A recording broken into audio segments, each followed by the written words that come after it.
sebuah teori gitu ya. Relevansinya itu seperti apa untuk sekolah, untuk peningkatan mutu dan lain sebagainya. Setelah kita pahami bersama gitu ya, kita memahami bahwa sarana itu adalah sebuah alat. Kadang ada yang terbalik antara sarana dan prasarana. Sarana itu apa, prasarana itu apa, kayak gitu ya. Sarana itu adalah segala sesuatu yang dapat dipakai sebagai alat dalam mencapai proses pembelajaran. Semua alat-alat yang digunakan untuk proses pembelajaran itu tentunya dinamakan disebut sarana atau alat. Sementara untuk gedung, untuk ruangan gitu ya, dan hal-hal yang berkaitan dengan bangunan, proyek dan lain sebagainya, itu adalah sebuah prasarana. Nah, bagaimana sarana dan prasarana pendidikan? Kalau yang teman-teman dari fresh graduate yang belum mengabdi, pasti akan lebih memahami sarana prasarana pendidikan di dalam konteks luarnya ya, luarnya, di outnya ya. Dan menunjang dalam proses perkuliahan tentunya gitu ya, karena sudah lulus S1 terus memanfaatkan yang ada seperti itu ya. Nah, itu akan berbeda ketika ada Bapak Ibu teman-teman semua yang sudah mengabdi. Akan lebih memahami sarana yang bagus, sarana yang baik, sarana yang bermanfaat dan fungsional itu yang seperti apa kayak gitu ya. Dan juga prasarana yang benar-benar memadai untuk digunakan sebagai fasilitas proses pembelajaran, proses aktivitas-aktivitas yang ada di sekolah seperti itu. Oke. Kita ketahui bahwa segala proses manajemen itu sudah kita pahami bersama di awal pertemuan, baik itu fungsinya maupun bidang garapannya gitu ya. Bidang garapannya itu kan banyak sekali yang kemarin sudah kita pahami, dan sekarang kita masuk ke bidang garapan sarana prasarana. Sebentar ya, ada iklan.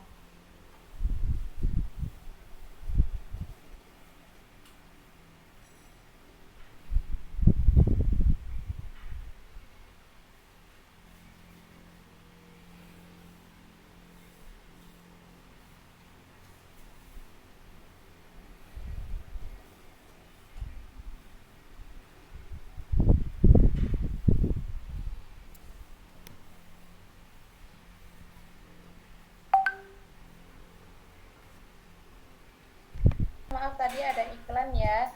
Jadi kita ketahui tadi terakhir kita membahas bersama ya bahwa manajemen pada umumnya gitu ya. Manajemen pada umumnya itu kan adalah sebuah fungsi atau bidang garapan. Sementara kita kemarin-kemarin itu kan sudah membahas terkait gitu ya, memahami bersama materi-materi terkait dari manajemen tenaga pendidik dan kependidikan, manajemen kurikulum. Nah, saat ini kita pada manajemen sarana prasarana. Manajemen ya Bapak Ibu teman-teman semua, kita memahami bahwa secara fungsional itu kan banyak sekali ya. Mau pakai teorinya siapapun nanti silakan, atau ada teorinya Liangji, ada teorinya George Terry, ada teorinya Henry Fayol dan lain sebagainya. Mulai dari planning sampai evaluasi kayak gitu ya, planning, organizing, equating, controlling sampai evaluating dan lain sebagainya, budgeting, developing dan lain sebagainya gitu ya. Nah, bagaimana kita bisa memahami bersama terkait dengan manajemen sarana prasarana di dalam sebuah sekolah? Kalau kita lihat pada dasarnya gitu ya, kalau manajemen dilihat dari fungsinya kan kita sudah paham. Artinya adalah segala proses mulai dari sebuah perencanaan sampai dengan evaluasi gitu ya, sampai dengan tindak lanjut. Sementara sarana dan prasarana kita juga sudah memahami bahwa itu adalah sebuah alat-alat yang menunjang dan gedung-gedung yang memadai gitu ya, yang nyaman untuk proses pembelajaran di sekolah, proses aktivitas pendidikan di sekolah. Nah, kalau misalnya secara simpel gitu ya, bahwa manajemen sarana dan prasarana pendidikan itu merupakan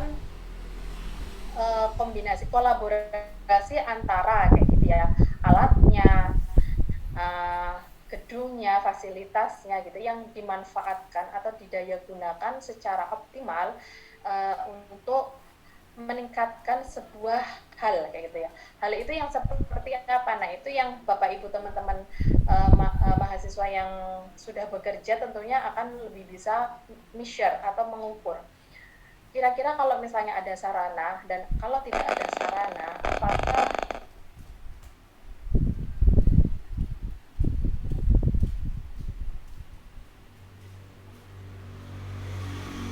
hal tersebut bisa digunakan secara maksimal tentunya ketika Bapak Ibu guru yang ada di sekolah gitu ya bisa menggunakan secara optimal, secara efektif dan efisien.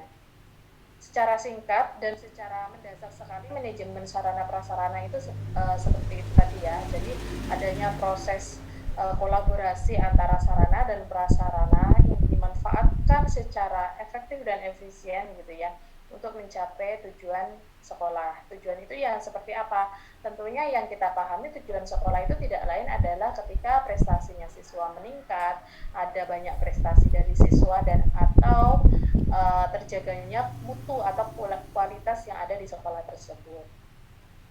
Oke, setelah itu apa sebenarnya yang perlu kita pahami lagi? Nah, kalau yang seperti ini secara singkat Bapak Ibu yang sudah mengabdi itu sudah paham gitu ya bahwa tujuan dari manajemen sarana prasarana itu seperti apa, itu sudah sangat paham sekali.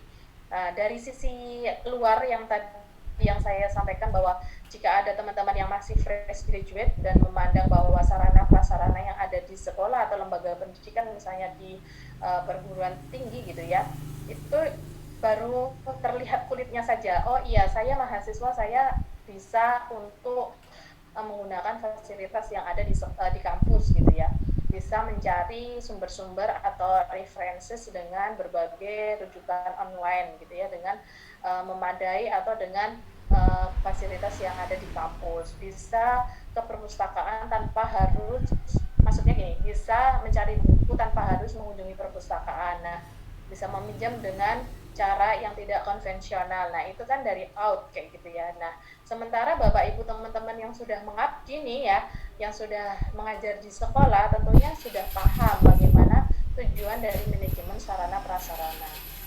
Kita akan memahami ketika kita mampu melihat bahwa sarana prasarana yang ada di sekolah itu benar-benar fungsional. Jika tidak fungsional tentunya sekolah tersebut tidak akan menciptakan suasana atau iklim di mana orang-orang yang ada di sekolah ya, baik itu kepala sekolah, guru, siswa, pegawai, dan lain sebagainya itu tidak akan merasa nyaman gitu ya.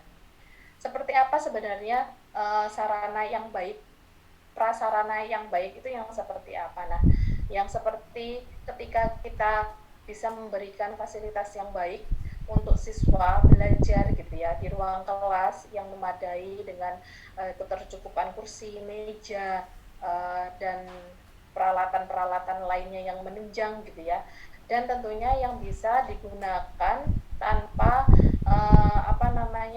digunakan untuk menunjang proses pembelajaran tanpa mengesampingkan hal-hal yang perlu dijaga, misalnya kebersihan, kerapian, keindahan, sehingga seluruh dari proses atau rangkaian pembelajaran itu akan terjadi sebuah iklim yang itu bisa memotivasi siswa untuk belajar, sehingga apa yang menjadi fokus Bapak Ibu teman-teman semua untuk menciptakan sekolah yang seperti itu kayak gitu. Seperti itu tuh yang seperti apa ya, tentunya ada sumber-sumber dari Bapak Ibu untuk dijadikan contoh pada siswanya kayak gitu ya. Atau sumber-sumber yang Bapak Ibu kepala sekolah menjadi teladan bagi guru-guru yang lainnya yang menciptakan sekolah itu bersih, rapi, indah sehingga menyenangkan bagi warga sekolah dengan kondisi misalnya ya, kalau fasilitas ya kebersihan lantainya, terus tidak ada banyak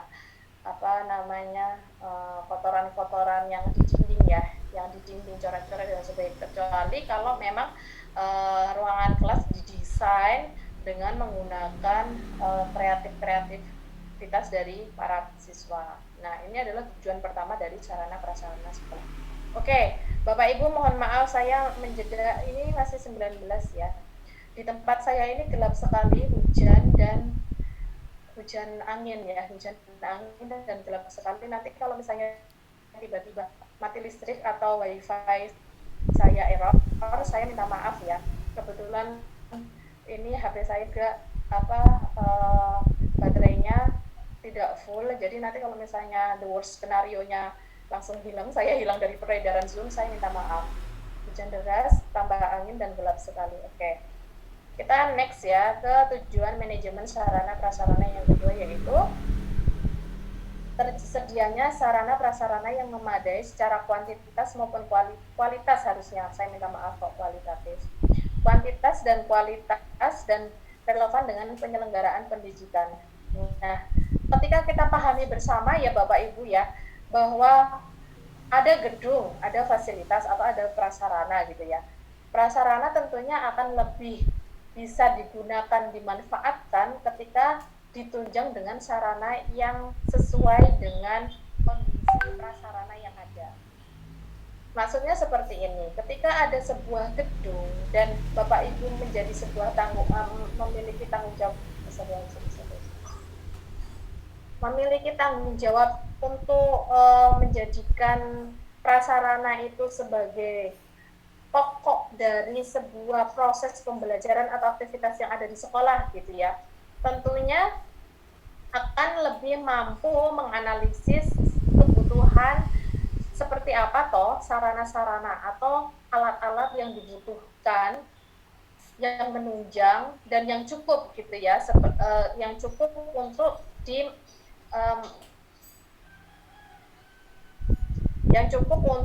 digunakan. Misalnya seperti ini, kalau misalnya ada sebuah gedung dan tentunya kita akan lebih memahami bahwa gedung itu memiliki kapasitas berapa toh untuk sarana yang menunjang. Sarana yang menunjang atau alat-alat yang diperlukan itu seberapa banyak toh untuk bisa masuk ke dalam sebuah gedung. Jadi tidak ada sebuah pemborosan, tidak ada sebuah pembelian sarana atau alat-alat yang tidak fungsional. Juga terkait dengan gedung-gedung yang ada tidak tidak menjadi tumpukan-tumpukan alat-alat yang belum digunakan dan atau akan digunakan gitu ya. Jadi memang benar-benar fungsional. Nah, hal itu yang menjadi sebuah tanda kutip memadai, baik secara kuantitas dan kualitas. Maaf, ini bukan kualitatif, kualitas. Kuantitas ya tahu berapa ukurannya, berapa jumlahnya gitu ya. Dan sementara kualitas juga tahu bahwa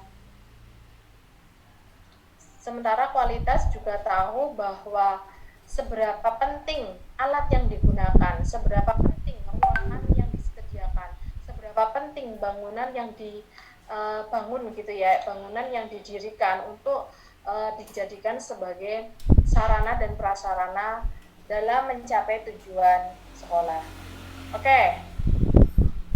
Lalu bagaimana kita membahas terkait dengan prinsipnya gitu ya, prinsip sarana prasarana, manajemen sarana prasarana itu seperti apa toh? Kalau kita ketahui bahwa prinsip itu merupakan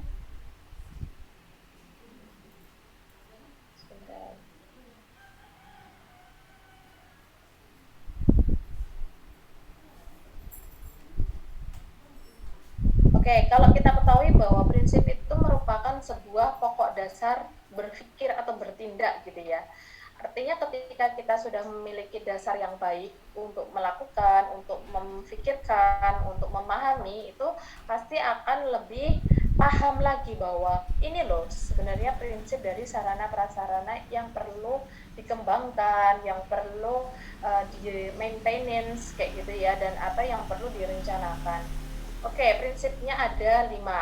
Ada prinsip pencapaian tujuan, prinsip efisiensi, prinsip administratif, prinsip kejelasan tanggung jawab, dan prinsip kekohesifan. ketika kita kupas satu persatu nih ya Bapak Ibu teman-teman semua, bahwa prinsip pencapaian tujuan itu kenapa sih ada di prinsip sarana prasarana. Ya, kemarin ada yang nanya juga di kelas A kayak gitu ya, kenapa sih sebenarnya prinsip pencapaian tujuan itu perlu ada kayak gitu ya. Prinsip pencapaian tujuan memang ada di setiap bidang pokok garapan gitu ya, manajemen pendidikan. Demikian setiap sekolah itu artinya adalah ketika sekolah memiliki ciri khas ya yang berbeda dengan sekolah yang lainnya. Tentunya dengan sekolah yang memiliki ciri khas maupun yang tidak gitu ya, itu memiliki sebuah pencapaian tujuan. Sekolah didirikan itu sebenarnya untuk apa toh? Untuk jasa atau untuk profit kayak gitu ya, nggak mungkin kalau untuk profit kayak gitu ya. Jadi untuk jasa, sebenarnya jasa yang seperti apa ya yang diinginkan sekolah kayak gitu ya. Ya tentunya sekolah yang bisa menghasilkan lulusan-lulusan dengan seperti apa yang diinginkan oleh sekolah tersebut kayak gitu, misalnya dengan prestasi yang baik, dengan nilai yang tinggi, dengan karakter yang baik, dengan apalagi banyak hal sesuai dengan yang diharapkan oleh yang ditujukan oleh si sekolah tersebut. Bapak Ibu teman-teman yang sudah bekerja pasti memiliki sebuah tekad gitu ya untuk bisa mencapai sebuah tujuan dari sekolah. Kalau kata lainnya ketika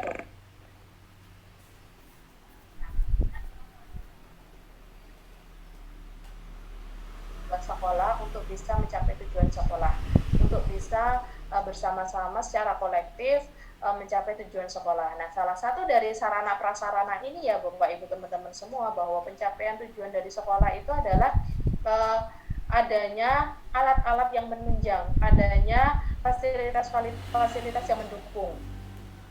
Kalau misalnya ya kita contohkan bahwa sekolah yang Bapak Ibu sedang apa namanya mengabdi gitu ya, itu memiliki ciri khusus menjadi sekolah berwawasan internasional atau menjadi sekolah Hafiz kayak gitu ya, Hafiz atau berwawasan internasional.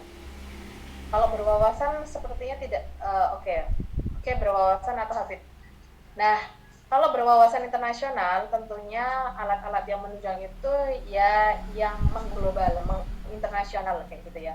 Tidak hanya sekadar buku-buku teks yang ada misalnya kalau di perpustakaan, tentunya juga peralatan-peralatan yang mendukung untuk aktivitas-aktivitas internasional. Misalnya ada peralatan teleconference kayak gitu ya, ada juga terkait dengan movie, misalnya kalau movie-movie yang di apa namanya movie-movie yang diputar kayak gitu ya, fasilitas untuk menonton gitu ya, itu tidak hanya sekedar fasilitas-fasilitas yang biasa saja, tetapi juga yang bisa networknya atau bandwidth-nya itu ke internasional kayak gitu ya, dengan uh, dengan apa namanya link-link yang ada di internasional, baik itu siaran langsung maupun tidak gitu ya. Nah tentunya kalau kayak seperti ini mungkin semuanya sudah pasang kayak gitu ya. Kalau kita kan sudah difasilitasi gitu ya dengan adanya Telkom, terus adanya apa namanya wifi yang mendukung seperti itu. Nah, alat-alat apa juga yang perlu dikembangkan ketika sekolah berciri khas tahfidz kayak gitu ya. Tujuan dari sekolah ini anak-anak bisa lulus dengan menghafal Al-Quran seperti itu ya. Ya tentunya Bapak Ibu menyediakan sarana yang terkait dengan siswa-siswa tahfidz dengan fasilitas yang ada, misalnya prasarana ya, prasarana yang menunjang itu ya tentunya dengan ruangan kelas yang nyaman untuk hafalan, dengan ruangan kelas yang memiliki kondisi yang nyaman untuk murojaah seperti itu. Terus peralatan juga tidak hanya sekedar menyediakan Al-Quran misalnya gitu ya, Al-Quran, tetapi juga ada Al-Quran terjemah kayak gitu dan lain sebagainya yang mendukung. Nah, itu adalah salah satu hal untuk mencapai tujuan. Sarana prasarana menjadi salah satu prinsip Bapak Ibu guru yang ada di sekolah atau penanggung jawab sekolah gitu, penanggung jawab sarana prasarana untuk memikirkan bahwa perlunya peralatan-peralatan, perlunya ruangan-ruangan, atau perlunya fasilitas-fasilitas lain untuk mendukung mencapai tujuan dari sekolah tersebut. Itu adalah prinsip dari pencapaian tujuan. Kalau secara secara kasat mata ketika kita membaca prinsip Sarpras gitu ya. Pertama adalah prinsip pencapaian tujuan. Nah, itu kan sudah terlihat ya bahwa oh iya, pencapaian tujuan itu menjadi pokok dasar dari sebuah program gitu ya. Program apapun, bidang garapan apapun juga, termasuk mungkin nanti di kurikulum, mungkin nanti di pembelajaran, di kurikulum, di kesiswaan, itu pasti juga ada sebuah tujuan. Sebenarnya tujuannya itu apa? Dan setiap tindakan itu pasti memiliki tujuan gitu ya. Oke. Nah, yang kedua adalah prinsip efisiensi. Prinsip efisiensi ini tentunya punya teman ya. Biasanya kan efisiensi dan efektif kayak gitu ya. Efektivitas, efisiensi dan lain sebagainya. Nah, kenapa demikian? Prinsip efisiensi ini menjadi hal yang mendasar gitu ya bagi sarana prasarana yang ada di sekolah. Nah,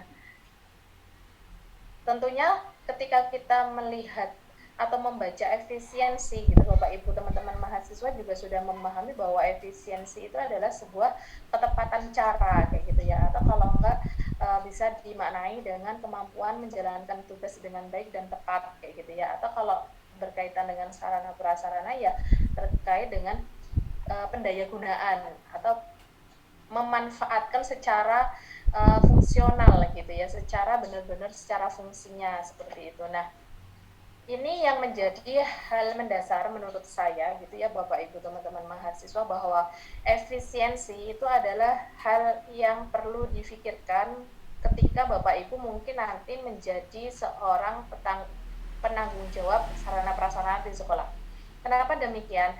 Kadang nih ya, kadang ketika saya melihat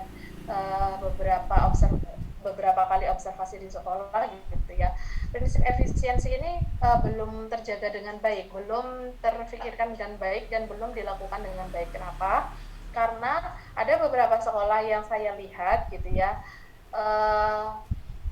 ketika membeli barang-barang, membeli alat-alat gitu ya, membeli alat-alat itu tidak memfikirkan bagaimana alat-alat itu bisa disimpan di sekolah. Ketika membelinya terlalu banyak dan itu masih jangka panjang menggunakannya gitu ya, dibeli sekarang, nah itu kan sudah bukan efisiensi. Apalagi setelah dibeli didistribusikan sesuai dengan tempatnya masing-masing gitu ya, sesuai dengan pengajuan ruangannya masing-masing, ditumpuk saja ya, ditumpuk di pojokan seperti itu. Nah, itu menurut saya tidak efisiensi. Efisiensi itu yang seperti apa? Efisiensi itu ketika membeli barang atau membeli alat yang ada di sekolah dan difungsikan pada saat itu sesuai dengan kebutuhannya. Ini berbeda di sekolah-sekolah negeri ya, karena kalau sekolah-sekolah negeri itu mungkin ketika sudah mengajukan tetapi lama sekali tidak turun gitu ya, belum turun dan tidak sesuai dengan waktu yang sudah diberikan. Kadang seperti itu ya. Tapi semoga ini sudah lebih baik. Jadi ketepatan dalam mendistribusikan peralatan atau sarana dari pemerintah gitu ya, dari kementerian. Nah, prinsip efisiensi ini penting ya. Jadi ketika sarana itu dibeli, sarana itu didistribusikan kalau misalnya pengajuan menggunakan proposal gitu ya, atau ketika sarana itu meminjam gitu ya, tentunya saat itu juga ya digunakan gitu, difungsikan sesuai dengan tujuan untuk memiliki sarana tersebut. Begitu juga ketika sarana yang dibeli itu sesuai dengan prasarana yang ada gitu ya, sesuai dengan gedung yang ada, sesuai dengan gedung atau ruangan yang dimiliki gitu, itu tentunya akan lebih lebih dapat dipahami gitu ya, untuk membeli sesuai dengan kondisi ruangan yang ada atau sesuai dengan kondisi kebutuhan siswa, kebutuhan program, kebutuhan proses dan lain sebagainya. Oke, prinsip sarana prasarana administratif gitu ya. Tentunya ini akan lebih memahami lagi ketika Bapak Ibu teman-teman mahasiswa semua yang sudah bekerja gitu ya. Prinsip administratif ini adalah berkaitan dengan bagaimana sarana prasarana yang ada di sekolah itu dapat dicatat, dapat ditelusuri, terus dapat untuk digunakan sebagai pengajuan dan lain sebagainya. Nah, itu menjadi hal yang penting bahwa terkadang kita juga perlu membukukan gitu ya, membukukan sarana prasarana. Kenapa harus dibukukan ya? Kalau misalnya nanti apa namanya pas penghapusan gitu ya, penghapusan dan itu ada acara itu yang perlu dilakukan. Kita mengajukan, ketika kita membeli gitu ya, ketika kita membeli ya tentunya kita akan menggunakan keuangan di sekolah. Nah, ini kan kalau keuangan di sekolah itu kan berkaitan dengan pembiayaan gitu ya, pembiayaan di sekolah. Dengan pembiayaan di sekolah itu tentunya akan ada sebuah akuntabilitas atau report atau laporan pertanggungjawaban atau laporan-laporan yang sifatnya adalah ketika itu digunakan itu akan menjadi sebuah uh, tanggung jawab dari sarana prasarana. Dan yang hal penting adalah ketika inventarisasi gitu ya. Nah, sarana prasarana perlu diinventarisasi. Ya, ini adalah sebuah administratif banget ya. Sarana prasarana diinventarisasi itu untuk dijadikan sebagai dasar bahwa adakah sarana tersebut masih bisa digunakan atau sarana tersebut tidak bisa digunakan lagi atau perlu maintenance dan lain sebagainya. Oke, yang selanjutnya adalah prinsip kejelasan tanggung jawab. Nah, bagaimana kejelasan tanggung jawab ini bisa dijadikan sebagai sebuah pola pikir dan tindakan untuk sarana prasarana ya. Nah, Bapak Ibu teman-teman semua, saya tidak tahu, mungkin nanti kalau ada yang menjadi penanggung jawab sarana prasarana, nanti kita bisa discuss time gitu ya, ketika kita apa namanya di setelah pembahasan prinsip sarpras selesai gitu ya, supaya nanti teman-teman yang fresh graduate juga bisa memahami bahwa oh kondisi di lapangan itu seperti itu, oh kondisi di lapangan itu membutuhkan hal yang seperti apa gitu ya, menjadi critical thinking bagi teman-teman fresh graduate. Oke, saya yakin bahwa Bapak Ibu di antara Bapak Ibu mahasiswa ini juga ada yang memiliki tanggung jawab uh, sarana prasarana gitu ya. Tapi kalau misalnya apa namanya tidak ya saya minta maaf. Oke, sarana prasarana, kejelasan tanggung jawabnya itu seperti apa ya, tentunya ketika tadi saya menyampaikan kalau ada proposal pengajuan kayak gitu ya, pengajuan proposal atau pembelian barang atau penghapusan barang itu tentunya tidak sewaktu-waktu dan sembarang orang gitu ya, sembarang Bapak Ibu guru untuk melakukan itu, karena semua sesuai dengan prosedurnya itu ada di administratif banget gitu ya, harus mengajukan dengan apa namanya pengesahan atau izin dari kepala sekolah misalnya seperti itu. Dan tanggung jawab di sekolah itu kan sangat banyak sekali ya Bapak Ibu ya. Kalau di SD mungkin tidak ada wakil kepala sekolah, tapi kalau di SMP, SMA, SMK, MA dan lain sebagainya kayak gitu ya, itu pasti akan memiliki sebuah tanggung jawab masing-masing. Apa namanya wakil kepala sekolah bidang sarana prasarana tentunya tidak hanya satu orang saja ya yang bertanggung jawab, mungkin itu akan menjadi PIC-nya gitu ya, penanggung jawab utama. Tetapi ketika sudah didistribusikan ke ruangan-ruangan misalnya ya di perpustakaan, itu tentunya akan memiliki tanggung jawab sendiri. Dan kita pahami bahwa di perpustakaan itu juga tidak sembarang orang gitu ya yang apa namanya memahami seluk-beluk tentang perpustakaan. Ada apa tenaga ahli dari perpustakaan, ada tenaga ahli gitu ya dari lulusan perpustakaan gitu yang memahami bagaimana kondisi perpustakaan itu harus dihadirkan dari sarananya, dari prasarananya kepada para siswa yang ada di sekolah. Bagaimana cara menyimpannya, membuat kode-kode bukunya, membuat katalog dan lain sebagainya, itu ada penanggung jawab sendiri. Tentunya itu menjadi sebuah prinsip kejelasan tanggung jawab gitu ya. Nah, ketika kearsipan, misalnya arsip yang ada di TU gitu ya, Bapak Ibu pasti akan melihat bahwa TU itu kadang juga sibuk sekali gitu ya, menerima surat masuk, terus membalas surat, jadi membalas surat untuk keluar kayak gitu ya, surat keluar. Dan itu perlu buku agenda misalnya seperti itu, atau perlu juga arsiparis gitu. Arsiparis ini juga tidak sembarang orang yang apa namanya, tentunya orang yang paham tentang kearsipan gitu ya. Tentang kearsipan itu ya mulai dari arsip surat masuk, surat keluar, terus di agenda apa diarsip dengan menggunakan kode apa atau tanggal atau dan lain sebagainya. Nah, diarsipnya bagaimana? Terus ketika penemuan kembali itu tidak lama, itu seperti apa? Nah, itu akan lebih mudah gitu ya.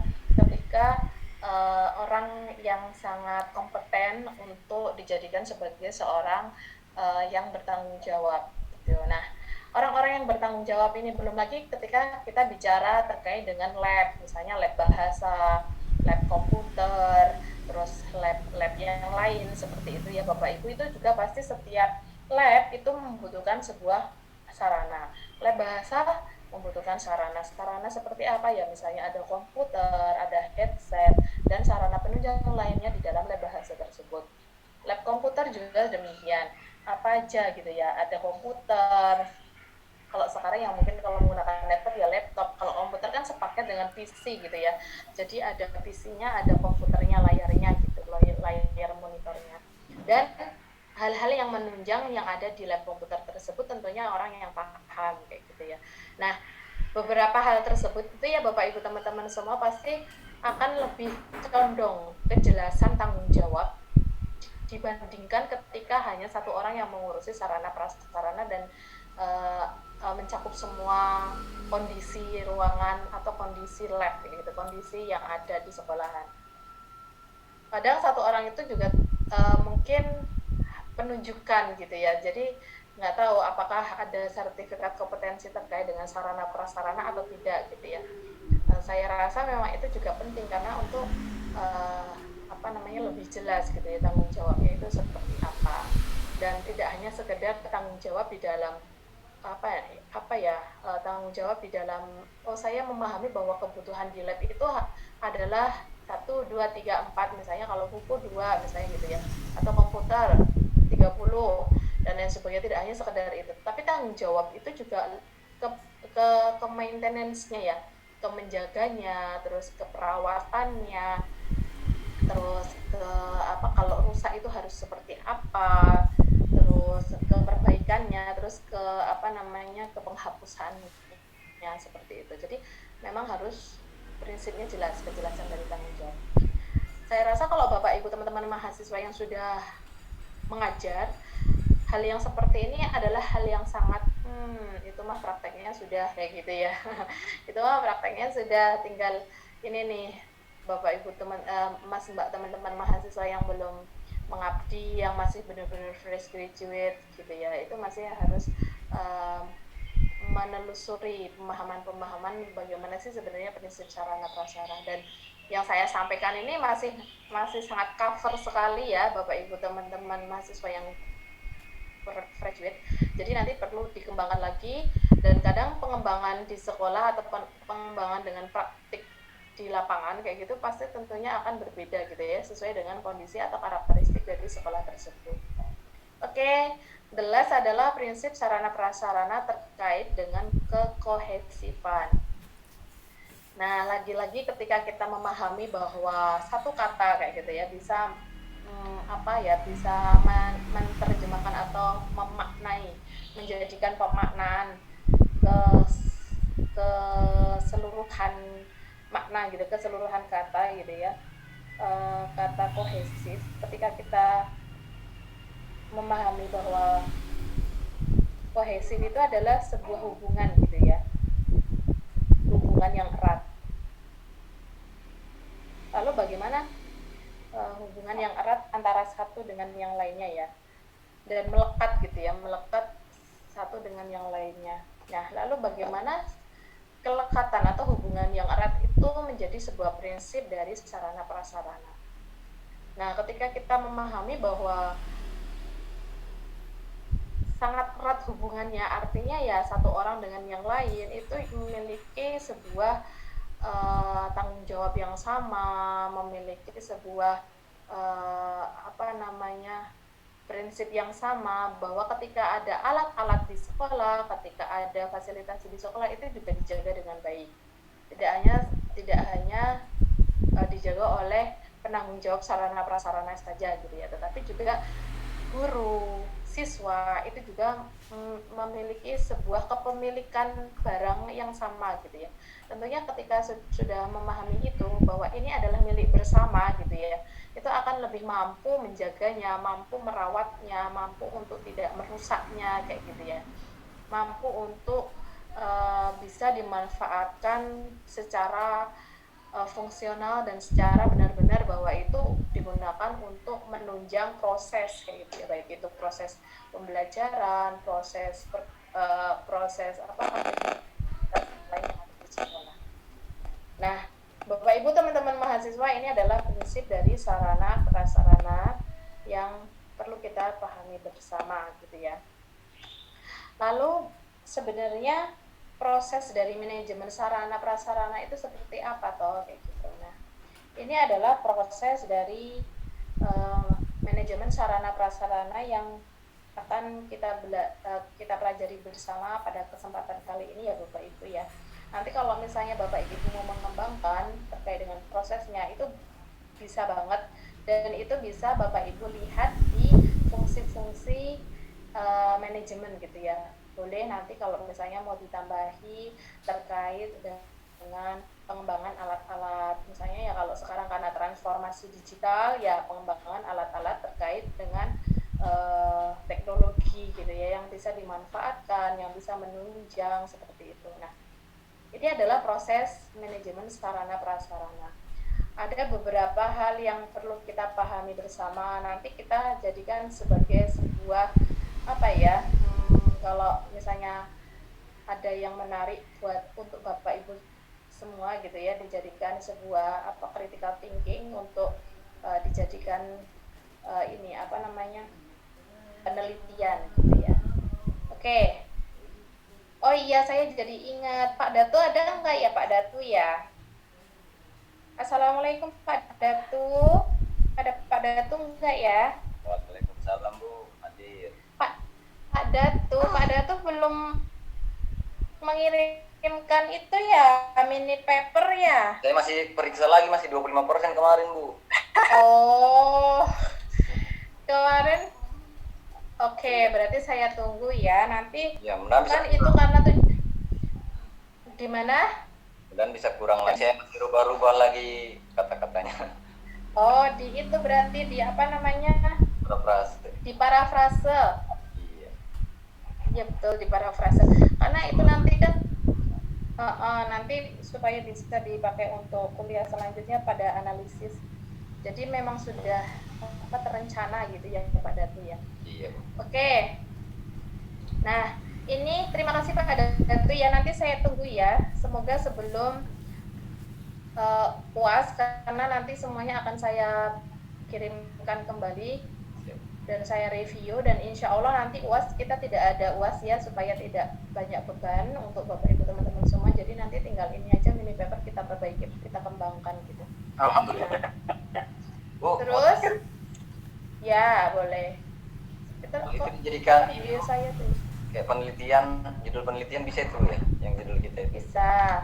Ya kan kita nanti kan itu karena mini paper, kan kita mini paper ya Pak. Iya. Jadi mini paper yang dari MP ini, manajemen bidang garapan manajemen pendidikan ini, nanti selanjutnya di semester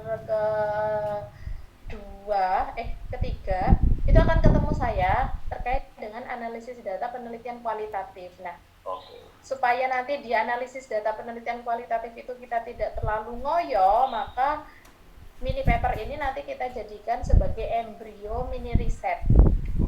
Jadi nanti ini saja, terus nanti kita kembangkan dengan metode yang digunakan, teknik pengambilan data, kita analisis bersama, karena kan kuliahnya terkait dengan analisis data penelitian kualitatif gitu ya. Nah, akhir dari analisis data penelitian kualitatif, saya berharap seperti kakak-kakak angkatan Pak Datu, kakak-kakak angkatan teman-teman semua, publikasi karya tulis ilmiah yang bisa dijadikan sebagai syarat lulus. Jadi nanti begitu sudah selesai kuliah, tinggal cari syarat lulus lainnya TOEFL gitu ya. Nanti kalau misalnya mau daftar nanti kami buka, tapi kalau sudah semester 3 aja karena skor TOEFL itu kan ada umurnya ya, umurnya 1 tahun. Jadi kalau sekarang nanti TOEFL takutnya lama lulusnya gitu, nggak segera lulus, sudah hangus expired gitu ya. Nah, ya seperti itu, saya juga mengharapkan seperti itu karena metode ini saya terapkan di kakak kelas itu jalan Pak. Jadi kalau misalnya kita bisa bekerja sama dengan baik, nanti insya Allah akhir dari kuliah analisis data penelitian kualitatif, Bapak Ibu teman-teman semua sudah publikasi seperti itu. Oke ya, saya tunggu ya Pak Datu, karena Pak Datu yang belum. Saya kan mau baca tulisannya Pak Datu. Iya, Bu. Oke, sibuk ya Pak Datu ya, Pak Kepala Sekolah. Wah, bukan, Bu. Saya bukan kepala sekolah, 3 kerjaan aja. Oh ya, oke oke. Ya semoga Allah Subhanahu Wa Taala memberikan kemudahan, kelancaran sama Pak Datu dan teman-teman semua ya. Oke, Amin. terima kasih. Amin. Oke, terima kasih. Nah, ini adalah proses dari fungsi-fungsi manajemen yang ada yang akan kita bahas gitu ya. Ada perencanaan, pengadaan, pendistribusian, pengawasan, penggunaan, inventarisasi, dan penghapusan. Oke, kita masuk ke dalam sebuah perencanaan. Bagaimana sih sebenarnya perencanaan dari manajemen sarana prasarana? Pada umumnya kita ketahui bahwa setiap fungsi itu pasti akan masuk ke dalam sebuah ranah bidang garapan. Kita pasti memahami itu. Bahkan setiap bidang garapan ya, misalnya ada bidang garapan manajemen guru, manajemen tenaga pendidik dan kependidikan, terus manajemen kurikulum, manajemen pembelajaran, manajemen lain-lain terkait dengan bidang garapan, itu pasti akan yang pertama kali adalah fungsi perencanaan, pasti akan ada gitu ya, ada fungsi perencanaan. Nah, dasar dari perencanaan itu memang ada dimanapun seperti itu ya, termasuk analisis kebutuhan. Bagaimana sih sebenarnya analisis kebutuhan digunakan untuk sebuah perencanaan? Dan itu kita pahami bersama pasti selalu ada dimanapun gitu ya, Bapak Ibu teman-teman mahasiswa. Perencanaan pengadaan itu apa saja sih sebenarnya yang perlu dianalisis kayak gitu ya. Sudah punya apa atau di sekolah alatnya, fasilitasnya gitu ya. Kalau kita kembangkan sekolah menjadi sekolah yang memiliki visi misi atau tujuan terkait dengan mencetuskan siswa-siswa lulusan yang memiliki apa misalnya ya keterampilan motorik kasar kayak gitu ya, misalnya ya kejuaraan atau dan lain sebagainya gitu ya, tentunya dengan perencanaan ini yang tepat untuk bisa menganalisis kebutuhan-kebutuhan yang digunakan sesuai dengan visi atau tujuan di sekolah tersebut. Nah, perencanaan tentunya banyak hal ya di dalamnya, dan sekarang saya tidak akan meminta Bapak Ibu teman-teman semua merencanakan karena saya sudah melihat analisis terkait dengan perencanaan kebutuhan itu ya, luar biasa sekali, alhamdulillah. Nah, ini adalah nanti ketika Bapak Ibu teman-teman menjadi seorang yang merencanakan kebutuhan, tentunya akan lebih memahami lagi di lapangan prosesnya gitu ya. Dan kadang sekolah satu dengan sekolah yang lain itu tidak memiliki template yang sama untuk bisa merencanakan kayak gitu ya. Termasuk analisis kebutuhan. Saya butuhnya mejanya sekian dan sekian sekian. Nah, itu tidak sama gitu ya. Nah, oke. Bapak Ibu teman-teman semua, kita masuk ke discuss time. Kenapa ada discuss time? Ya, karena selama ini saya sudah membaca banyak gitu ya dari diskusi di YouTube, komentar YouTube gitu ya, terus diskusi-diskusi yang dituliskan baik pada CPL 1, CPL P3, P4 sama worksheet yang kemarin 7 gitu ya. Saya sudah membaca. Nah, saya sebenarnya sekarang ingin presensi kehadiran Bapak Ibu dengan cara mendengarkan atau diskusi gitu ya. Nah, oke, kita mulai dari siapa ya? Kita acak atau kita urutkan?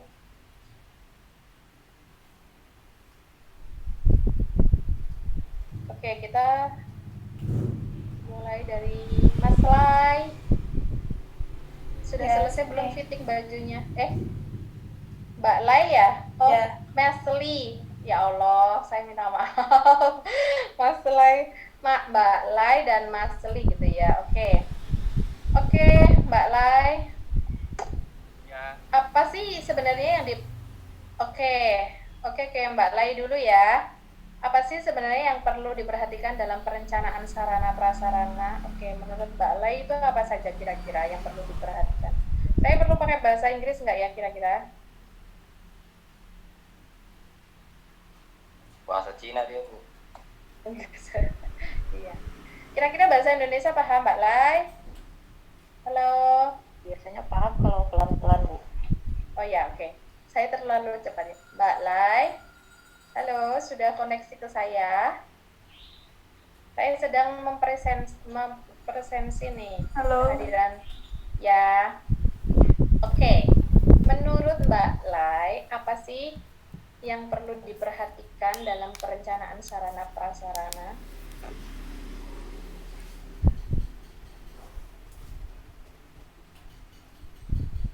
Saya lupa.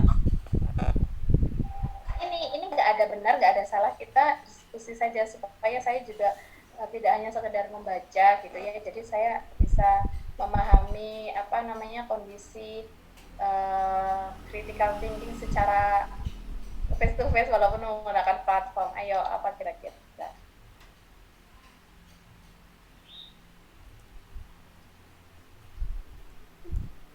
Ayo,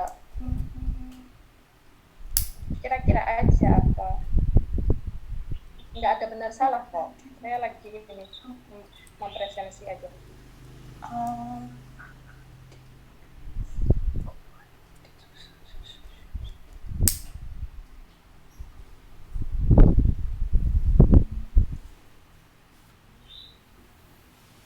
Ayo, sudah belum? Kira-kira apa nih? Apa itu? Apa itu? Wait. Oke. Apa ini searching dulu apa ya? Iya ya. Nggak perlu searching sebenarnya ya, karena ini tuh benar-benar apa? Mungkin lagi mikir mau susun kata-katanya itu. Oh ya, oke. Oke, kalau gitu, kalau misalnya lagi mikir, berarti saya pindah ke selanjutnya dulu. Nanti saya tanyakan ke Mbak Lai ya, kalau sudah ya. Oke, Pak Alan Mas Alan apa Pak Alan Sayyid Abdillah BM hadir nggak kira-kira? Halo, assalamualaikum Pak Alan, ada? Sepertinya Belum hadir. belum. Oke, Pak Ahmad Hanama. Pak Ahmad tadi. Gak tahu hari ini apa dia ngabari kalau mau ikut tes ini. Oh gitu, berarti Pak Samsul Kamar. Iya, Bu. Siap, Bu. Oke Pak, kira-kira apa saja sih yang perlu diperhatikan dalam perencanaan sarana prasarana? Ini nggak ada benar salah ya, karena memang kondisinya adalah supaya saya untuk bisa mempresensi kehadiran Bapak Ibu dan saya melihat bagaimana sih sebenarnya aktivitas kita berdiskusi dengan baik seperti itu. Nah, apa ya kira-kira yang perlu diperhatikan dalam sebuah perencanaan sarana prasarana? Iya Bu, pertama saya mohon maaf dan bisa menampilkan video Ya. karena luar masuk Ya, dari jaringan. Jadi Ya, mungkin hanya nggak suara. apa-apa. Oke. Ya, oke. Jadi pertama-tama yang perlu Ya. kita perhatikan dalam perencanaan sarpras atau sarana prasarana adalah kita menganalisis dulu Bu jenis pengalaman pendidikan yang diprogramkan oleh sekolah gitu. Apa saja yang Ya, oke. dibutuhkan oleh sekolah. Jadi dengan itu kita bisa mengadakan sarana dan prasarana yang dibutuhkan. Itu dia, Bu. Ya, itu yang Oke. pertama. Oke, terus yang kedua? Yang kedua, ya setelah kita merencanakan, kita melakukan proses. Siapa Pengadaan. kira-kira yang melakukan itu? Yang melakukan itu siapa kira-kira? Ya, bagian apa? Kalau di SMA itu bagian ini, bagian laka satras untuk Oke. melakukan pengadaan itu. Jadi tidak sembarang Bapak Ibu guru yang ada di sekolah ya? Tidak Bu, ada bagian yang Oke. kita tunjuk gitu Bu. Yang tentu saja dia berkoordinasi terintegrasi dengan keuangan juga Bu. Artinya kebutuhan apa yang diajukan itu harus sesuai juga dengan kebutuhan sekolah. Jadi tidak semata-mata apa yang diminta ya bisa terwujud gitu Bu. Jadi makanya perlu analisis yang matang gitu Bu. Oke. Oke, terima kasih Pak Samsul Kamar ya, hadir ya Pak Samsul Kamar. Ya, Bu. Oke, saya kok kelewatan Pak Datuk. Sebenarnya Pak Samsul Kamar kan setelahnya Pak Datuk ya. Tapi tadi Pak Datuk sudah ini ya. Oke, Pak Datuk nih. Jawaban saya Kebutuhan penting apa saja sih yang sebenarnya harus ada untuk prasarana sekolah? Kalau tadi kan sarana nih, sarana prasarana perencanaannya. Nah, kalau ini prasarananya aja, prasarana sekolah. Sebenarnya yang penting untuk prasarana sekolah itu apa? pastinya pertama gedungnya Bu. Ya, tentu itu ya. Gedungnya itu harus layak gitu ya, karena kalau gedung tidak layak juga kan, misalkan bocor sudah. Nah, biasanya kalau berdasarkan pengalaman Bu, ini sekolah saya kan di SMP juga, ini sedang proses renovasi dia ya. Jadi gedung itu kan sudah ada. Nah, jadi saat ini kebutuhannya bukan membangun yang baru, tapi yang sudah ada itu kan sudah ada yang kembangkan ya. Kemudian plafonnya itu sudah mulai ada yang dimakan rayap, kemudian keramik sudah mulai retak-retak. Nah, jadi kebetulan memang saat ini di sekolah yang saya juga ngajar di SMP juga, itu di SMP 3 itu masih proses renovasi ya, yang saya sebutkan tadi, kayak keramiknya, kemudian cat-catnya mungkin sudah mulai pudar gitu ya, kemudian plafonnya tadi sudah mulai jebol-jebol gitu ya. Jadi kebutuhan penting itu yang menurut saya yang pertama adalah gedung, kemudian perpustakaan, kemudian UKS ya. UKS ini penting karena kalau misalkan dalam situasi normal itu anak-anak itu kan ada yang bermain, tiba-tiba misalkan ada yang jatuh atau apa ya kan, kalau tidak ada UKS itu sibuk nanti larikan ke rumah sakit, mungkin agak jauh gitu ya, maksudnya penanganan dalam artian darurat ya, seperti itu. Kemudian untuk beribadah ya, apalagi sebelum kondisi pandemi itu sekolah di SMP Negeri 3 yang tempat saya mengajar itu menerapkan full day school. Jadi sholat duha, kemudian sholat zuhur ya. Kemudian ada juga tempat ruangan khusus untuk ibadah bagi yang beragama non muslim. Kemudian lab ya kan, misalkan kayak lab IPA, kemudian lab komputer, kemudian lab bahasa dan sebagainya. Itu penting ya, karena seperti IPA itu kan ada yang namanya praktek. Kalau dia melaksanakan kelas itu kurang ini ya Bu ya, kurang bagus seperti itu. Jadi kurang materinya kurang dapat ditransfer dengan baik gitu ya. Terus kemudian mungkin kantin. Kalau di sekolah saya itu ada berapa kantin itu ya, ada agak banyak karena 21 lokal itu ada 10 kantin kayaknya kan di sekolah. Nah, jadi itu karena ada 21 lokal itu kali 32 siswa per kelas itu lumayan. Jadi kalau cuma satu itu kurang kurang mencukupi. Jadi tapi kadang kan ada juga sekolah yang ini memiliki memiliki tujuan bahwa siswa-siswa itu dibiasakan untuk membawa bekal kayak gitu ya. Jadi tidak perlu kantin kayak gitu ya. Mungkin perlu kantin juga karena memang ada juga ya di sekolah di Jogja gitu ya, yang siswa-siswanya itu tidak boleh jajan di kantin kayak gitu. Jadi ya memang kadang sekolah dengan memiliki karakteristik yang berbeda itu juga membutuhkan sebuah sarana dan prasarana yang berbeda. Oke, Pak Datu, terima kasih. Oke, next kita ke Mbak Lai, sudah itu belum ya? Mbak Lai sudah connect lagi belum, Mbak Lai?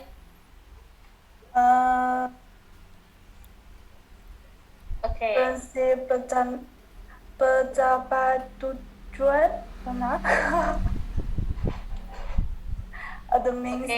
Administrasi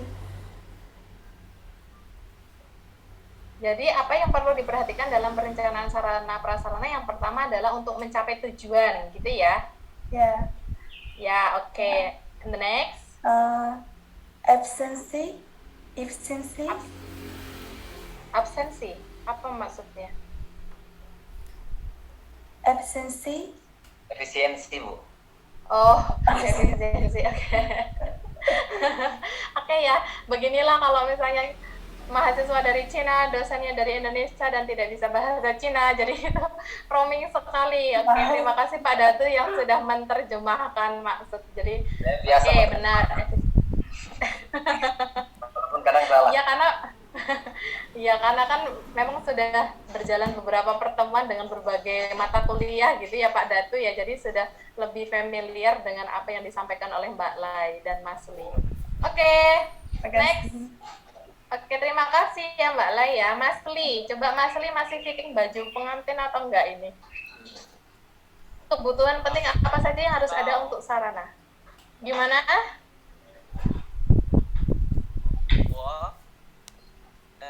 Tunggu sebentar ya. Oke, nunggu sebentar. Berarti kita lanjut saja dulu ya.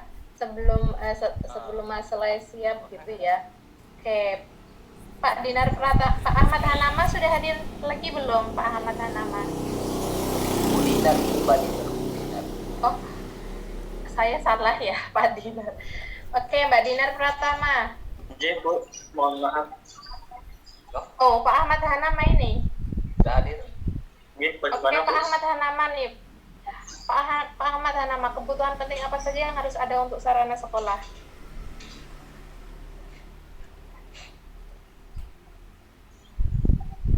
Pak Ahmad, sudah connect dengan saya belum? Jadi mohon maaf Bu, barusan saya yang di presentasi di sebelah jadi Tapi ini sudah beres belum yang sebelah? baru Atau saja masih? baru saja selesai. Oh, baru saja. Saya pelajari Oke. dulu. Oke, lanjut dulu ya Mbak Dinar. Coba Mbak Dinar ada belum Mbak Dinar? Ya, baik Bu. Ya Mbak Dinar, semangat. Oke, kebutuhan penting apa saja yang harus ada untuk sarana sekolah? Jadi, Sarana. Kalau tadi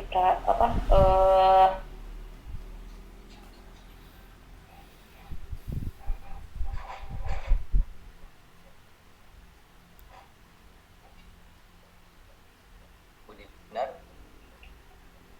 halo Mbak Dinar. Jaringan mungkin. Oke, jaringan ya. Oke, next saja, next. Mbak Julita Lindriani. Nah, ini Iya, saya Bu. Mbak apa Ibu ini? Oke. Ibu ya. Saya panggil Mbak. Saya minta maaf ya Ibu ya. Ya Allah. Ya, oke. Saking banyaknya mahasiswa kadang Ibu apa Mbak gitu. Jadi saya nanti juga meminta maaf ke Bapak atau Mas gitu ya. Oke, Bu. Kebutuhan penting apa saja yang harus ada untuk sarana sekolah? kalau menurut saya seperti perlengkapan pembelajaran, papan tulis, kemudian sarana untuk infokus gitu kan. Oh iya, Karena kondisi sekarang udah jarang yang pakai manual seperti kita dulu pakai kapur. Betul, bisa jadi nanti pakai telekonferensi ya lama-lama ya di sekolah ya. Karena kondisi pandemi juga belum berakhir secara total gitu ya Mas. Ya. Oke, kalau dihubungkan dengan yang tadi Pak Datu sampaikan gitu ya Bu. Jadi kan kalau tadi Pak Datu sampaikan kan ada banyak hal tuh, kebutuhan gedungnya kan banyak ya. Nah, ya tentunya sarana itu juga mencakup dari kebutuhan fasilitas atau gedung yang ada gitu ya, kayak UKS seperti apa, perpustakaan seperti apa, kantin seperti apa. Oke, terima kasih ya Ibu ya. Sama. Oke, next adalah pengadaan. Nah, pengadaan ini yang kadang kita juga perlu memahami bersama gitu ya, bahwa pengadaan ini ada yang membeli, ada yang dropping dari pemerintah, ada yang mengajukan proposal bantuan, ada yang mengadakan perlengkapan dengan cara menyewa. Nah, Bapak Ibu teman-teman mahasiswa yang sudah bekerja nih, yang sudah mengabdi, mengajar, nah, ada nggak di sekolah Bapak Ibu itu menyewa? Coba kita share and care, discuss time. Ada Bu. Oke Pak Romanto. Oke. Sarana atau prasarana apa yang di sekolah Bapak itu menyewa dan dalam jangka waktu berapa lama dan apa kegunaannya? Baik, terima kasih. Assalamualaikum warahmatullahi wabarakatuh. Waalaikumsalam warahmatullahi wabarakatuh.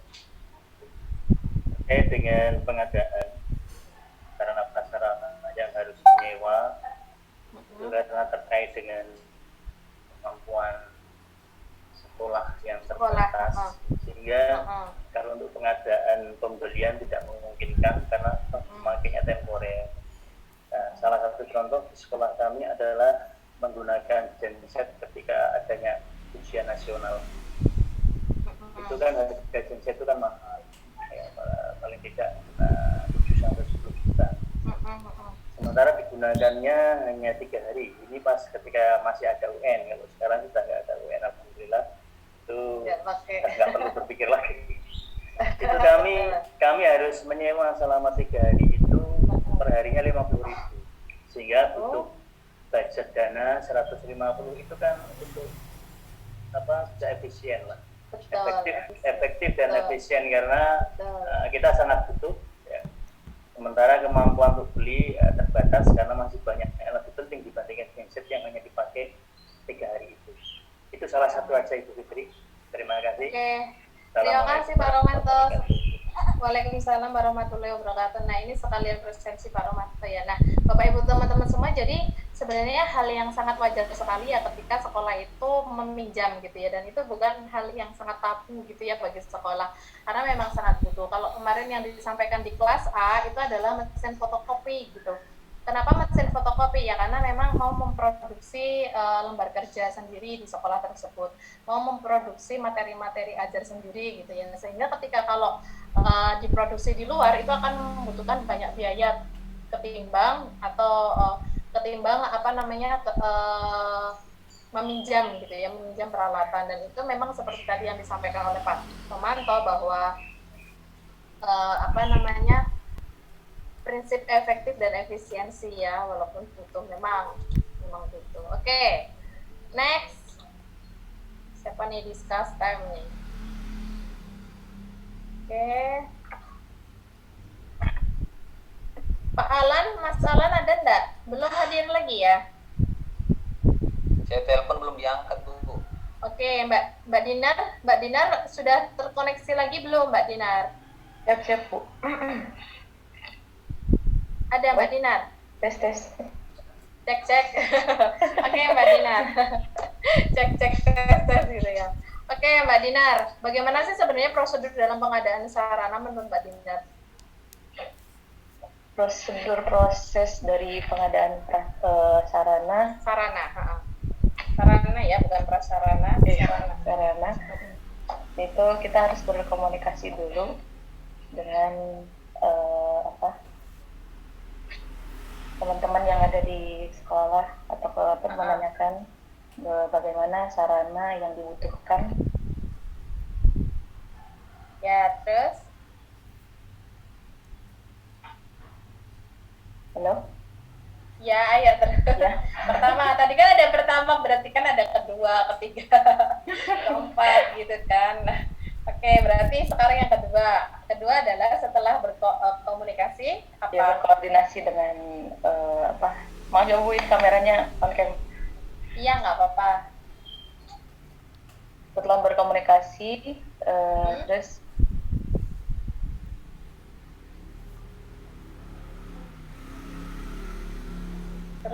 hilang. Hilang lagi ya, Mbak Dinar ya. Oke, saya anggap sudah hadir ya. Oke, terima kasih Mbak Dinar ya. Oke, Pak Muhammad Yunus. Hadir tidak ini Pak Muhammad Yunus? Assalamualaikum.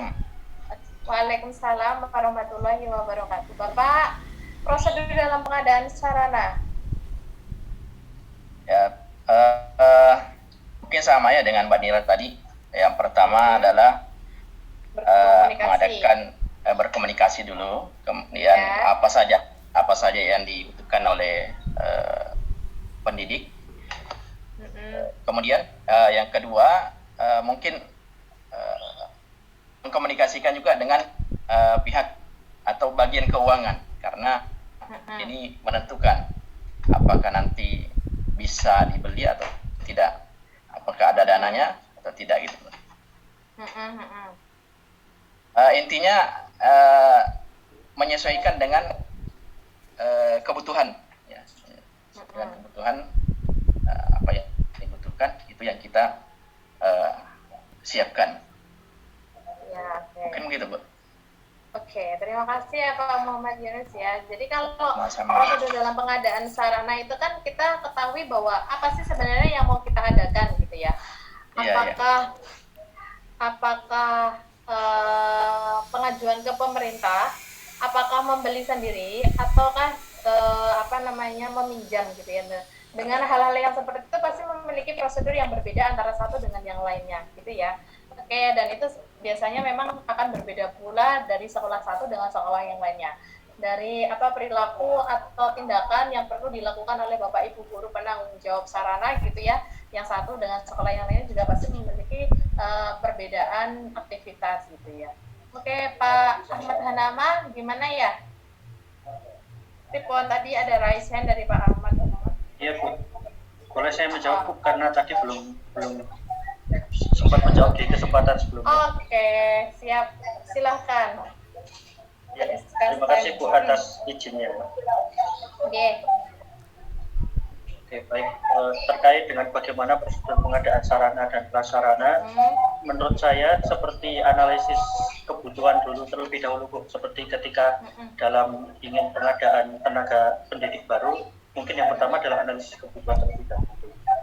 Kemudian yang kedua adalah pembagian sektor. Maksudnya itu seperti sektor maksudnya gedung atau pengadaan perabot atau barang-barang seperti itu. Jadi pembagian dulu.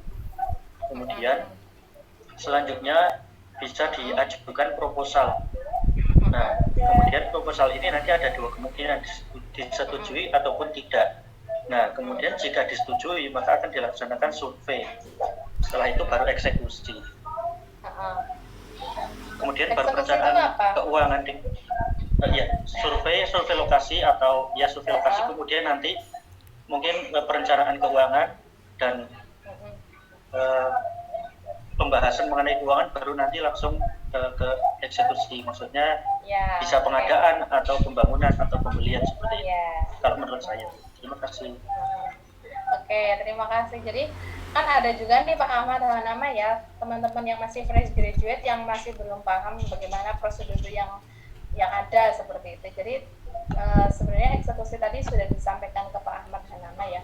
Termasuk belum selesai loh Pak itu ya Pak, sampai kan ke akhir itu adalah sampai pendistribusian dan pada akhirnya adalah diterima dengan mungkin dilengkapi dengan berita acara kayak gitu ya Pak ya, atau dengan surat yang lain dengan tanda terima seperti itu.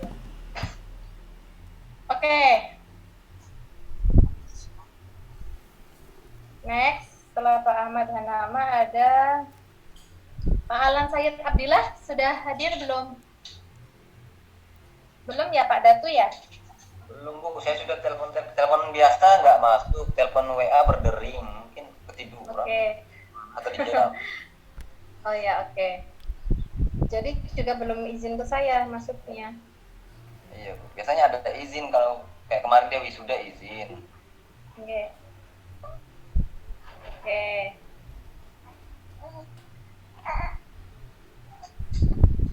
Selanjutnya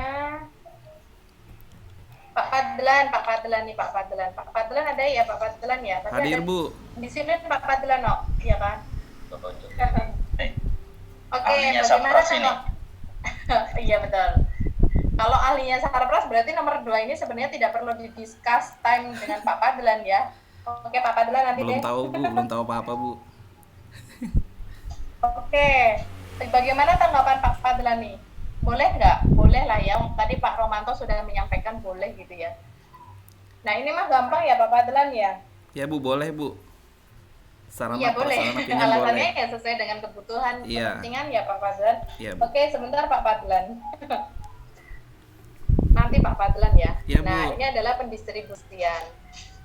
Kalau kita ketahui bahwa tadi yang disampaikan oleh Pak Matahnama itu belum sampai ke pendistribusian, baru sampai ke eksekusi gitu ya tadi ya. Eksekusi diterima atau tidak. Kalau diterima berarti diteruskan seperti apa. Nah, ini sebenarnya adalah pendistribusian, yaitu pemindahan barang atau tanggung jawab. Jadi kalau misalnya ada sarana atau sarana yang dibeli atau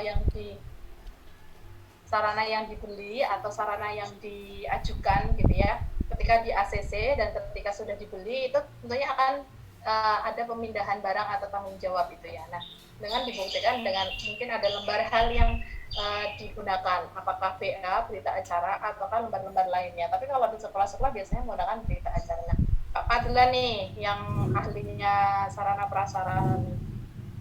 Bagaimana menurut Bapak ini kira-kira? Alur pendistribusian Bu ya. Nah, ya. Kalau menurut saya sih Bu, kalau namanya alur pendistribusian yang pastinya kan kita harus tahu dulu barang-barang apa saja yang kita butuhkan di sekolah. Oke. Salah satu contoh praktiknya yang ada di sekolah. Pembelian barang Bu ya. Oke, sarana kan? Iya. Sarana alat ya berarti. Iya. Pembelian alat, misalnya kalau di sekolah kami itu perbaikan jaringan internet. Itu menambah titik wifi Bu. Oh, titik wifi. Iya. Kalau menambah titik wifi pakai apa saja kira-kira yang mendukung, alat-alat yang mendukung? Modem Bu. Hanya pakai modem? Iya. Karena kan di Nggak sekolah ada alat pendukung lainnya? di sekolah kan sudah ada jalur utamanya internetnya. Jadi untuk menambah titik kita hanya perlu penambahan modem.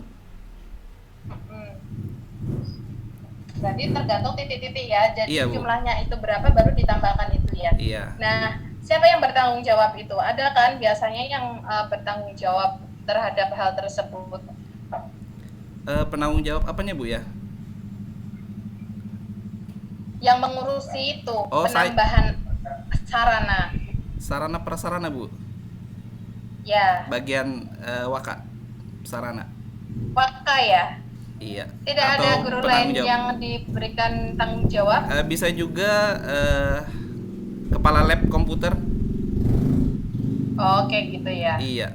Oke, sebenarnya memang siapapun tetapi yang memang ditunjuk untuk berwenang dan bertanggung jawab terkait dengan pendistribusian gitu ya. Iya Bu.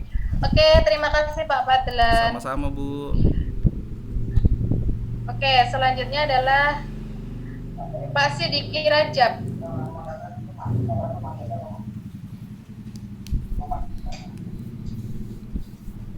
Pak Sidiki Rajab ada? Hadir. Pak Sidiki Rajab, oke. Pak Sidiki Rajab, nah ini tadi sempat disinggung dan dibahas ya sama Pak Fadlan gitu ya. Sebenarnya siapa sih petugas yang bertanggung jawab untuk mendistribusikan? Kalau menurut Pak Sidiki Rajab? Tentu Bu, kalau menurut saya yang bertanggung jawab adalah ini mendistribusikan jaringan kan Bu? Mendistribusikan apapun sarana prasarana yang ada di sekolah. Yang bertanggung prasarana jawab. kok sarana.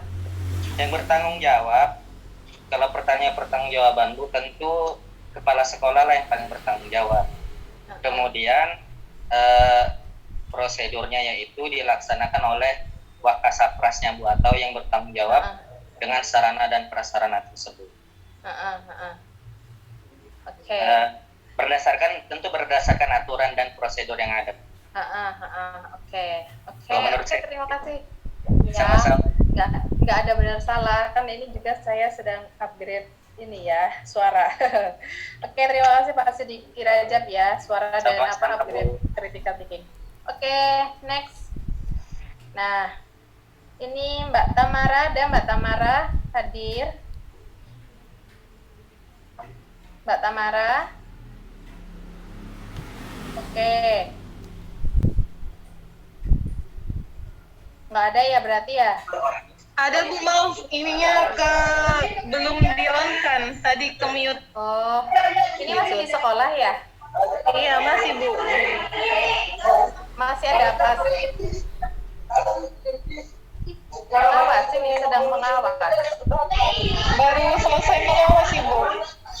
Oh ya, oke. Menyimak nggak dari awal? Iya.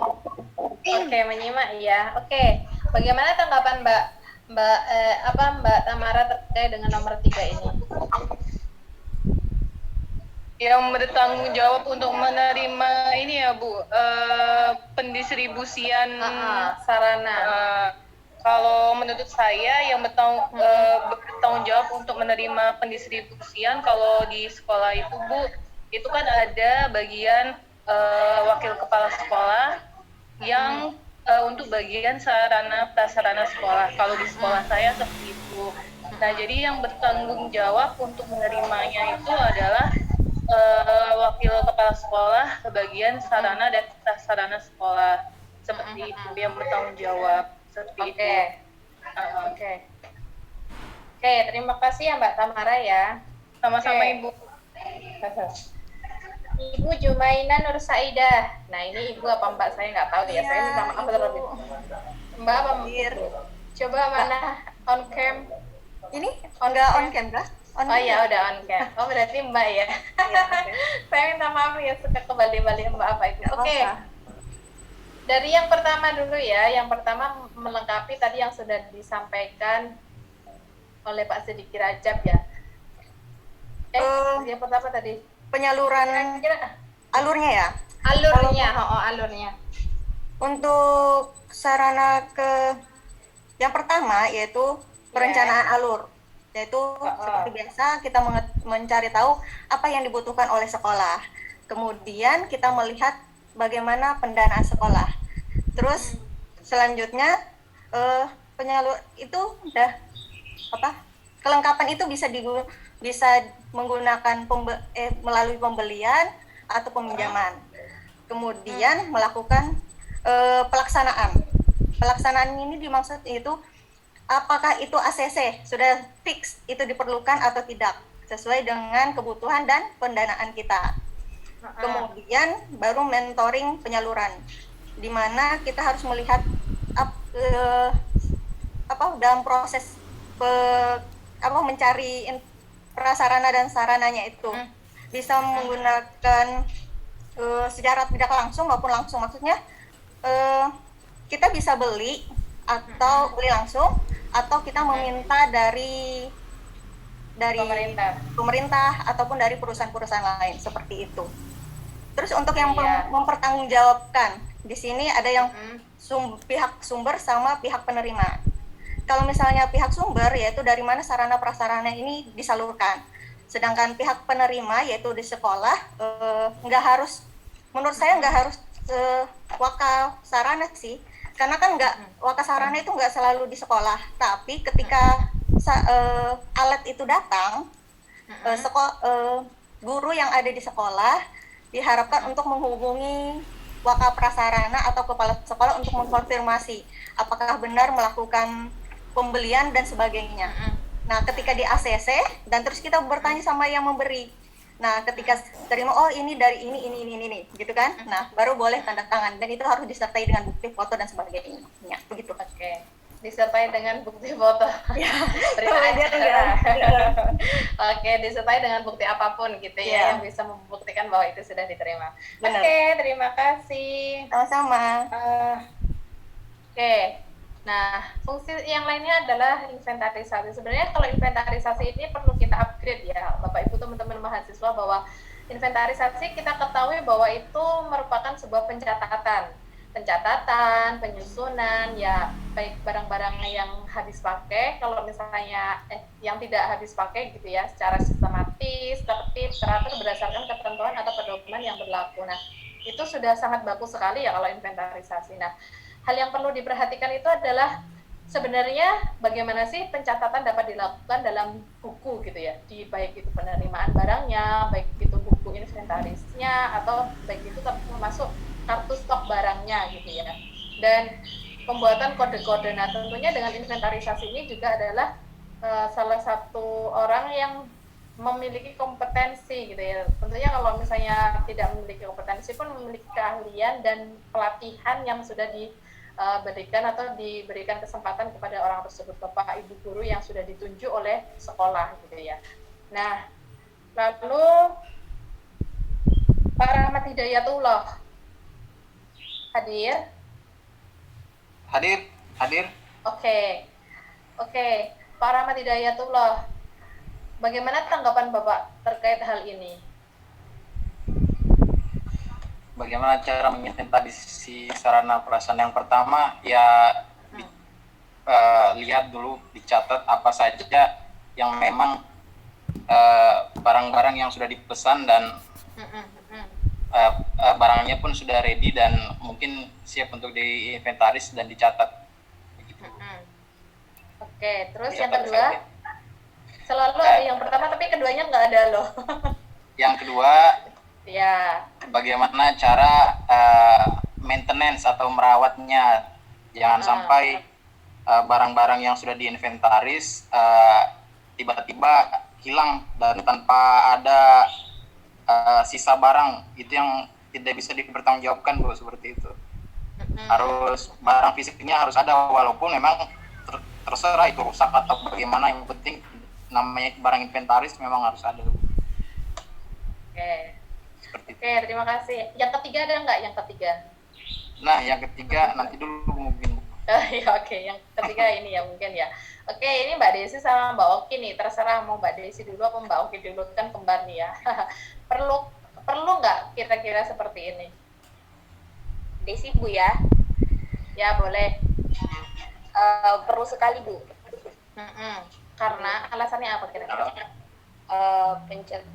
Ditempel di setiap dinding kelas agar setiap yang melihat itu tahu kalau barang itu ada sebenarnya, kemudian berapa jumlahnya juga tahu, kemudian kondisinya gimana ya gitu ya. Tapi kadang kalau saya supervisi ke sekolah itu nggak melihat sejauh itu gimana maksudnya ya kan? Kita melihat supervisi misalnya saat proses pembelajaran oleh bapak ibu guru gitu ya. Nah, ada juga tempelan di situ. Nah, saya juga membaca, tapi saya tidak pernah terus menghitung, oh iya ada sekian gitu. Gimana tanggapan sama Mbak Desi? Oh, itu mungkin tersembunyi, Bu ya, tapi selubung ininya catatan.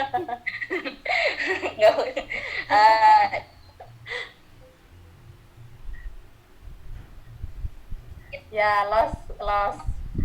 Hilang sinyal. Bimbing ke kelas biasanya yang bertanggung jawab sebenarnya adalah wali kelasnya. Ya harus oh tidak, Ibu. Halo? Ya, hilang, loss, Mbak. Iya, coba diulang lagi. Oh iya, pencatatan inventaris di tempel di setiap kelas, dinding kelas itu perlu. Itu yang bertanggung jawab sebenarnya mengkoordinir adalah wali kelasnya masing-masing. Beliau yang tahu apa saja sarana yang ada di kelas. Nah, seperti itu. Kalau misalnya setiap ini tidak terlihat, nah itu lagi Bu, bisa jadi itu kesadaran dari individu yang ada di kelas itu, bagaimana memelihara menjaga supaya si catatan inventaris itu masih terpapar jelas di dinding seperti itu. Oke, Mbak Oki gimana kalau Mbak Oki tanggapan Mbak Oki? Ini critical thinking aja sih ya, nggak ada benar salah. Baik, terima kasih Bu. Karena saya bekerja di lingkungan kampus gitu ya Bu, jadi di tempat saya kerja itu di dalam kantor itu setiap ruangan kantor memang selalu ada tempelan dan dari inventaris itu ada penanggung jawabnya masing-masing. Jadi dari Sarpras persetujuan salah seorang dari kita atau karyawan yang menempati ruangan itu. Misalnya saya ditunjuk sebagai penanggung jawab untuk di ruangan akademik seperti itu. Nah, itu ditempel di situ. Kegunaannya adalah yang pertama untuk memudahkan pemantauan dari Sarpras, ke pemantauan dari kita. Jadi misalkan ada misalkan di ruangan akademik itu ada 10 buah kursi gitu. 10 30 buah kursi, kemudian dari ruangan yang lain itu kedatangan tamu dan membutuhkan peminjaman kursi, dipinjamnya dari akademik begitu. Nah, jadi saat nanti ada peninjauan dari Sarpras, penghitungan kembali gitu, kok kursi di akademik ini kurang satu, kemana ininya, kita jadi tahu, oh ternyata kurang satu, kemarin dipinjam sama siapa ya, jadi mempermudah untuk pertanggungjawabannya. Dan alhamdulillah dari individu-individu yang ada di kantor saya itu Bu, aware terhadap itu, terhadap catatan di dinding itu. Jadi kalau misalkan catatannya itu ditempel pas di samping pintu kita keluar masuk kan. Jadi kalau misalnya kita keluar atau masuk dari ruangan gitu, kita selalu pasti secara tidak sadar kita akan noleh ke sebelahnya, kayak dilihat oh meja kursi ini. Jadi kita secara ndak ini tuh ikut ngitung juga, oh, ada 10 berarti aman. Pun nggak semuanya nggak kita hitung, tapi misalnya catatan yang paling atas ini ada 10 kok berarti aman. Jadi kadang di ruangan itu tuh sering bingung juga, ngapain ya ngeliatin kita kayak gitu gitu. Ngeliatin jumlah kursinya atau jumlah mejanya kayak gitu sih kalau menurut saya. Oke, terima kasih ya Mbak Desi sama Mbak Oki ya. Oke. Tuh sampai apa bareng loh jawabnya. Oke, selanjutnya adalah ini Mbak Iis. Mbak Iis ada nggak Mbak Iis? Ya Bu. Oke, Mbak Iis nih ya. Nah, tadi kan sudah disampaikan nih sama Mbak Oki, karena yang terakhir kan terkait dengan tahu atau tidak ya jumlahnya ketika masuk kelas, kita lihat kayak gitu ya. Nah, bagaimana tanggapan dengan hal yang seperti ini Mbak Iis? Tentang masalah tadi, kalau kebetulan di sekolah saya mereka bagian sarafrasnya itu ada asistennya sendiri Bu untuk bertanggung jawab. Jadi dia tidak serta-merta sarafrasnya yang turun. Jadi dia ada asistennya. Jadi di ruangan guru itu sudah ditempel, tapi bukan di dalam kelas. Di ruangan guru, ruangan TU, ruang kepala sekolah, serta ruang tamu untuk data-data. Tapi dia per kode. Nah, jadi itu yang mengontrol Bu. Misalnya dia rusak atau bagaimanapun, nanti asistennya yang mengontrol. Setelah itu dibuat laporan ke sarfras-sarfrasnya, membuat laporan pertanggungjawaban ke kepala sekolahnya. Oke. Terus yang menjadi pengawas siapa? Yang menjadi pengawas itu ya kepala sekolah Bu. Oke, ada yang lain nggak? Sama sarfrasnya tadi. Sudah, itu saja? Iya.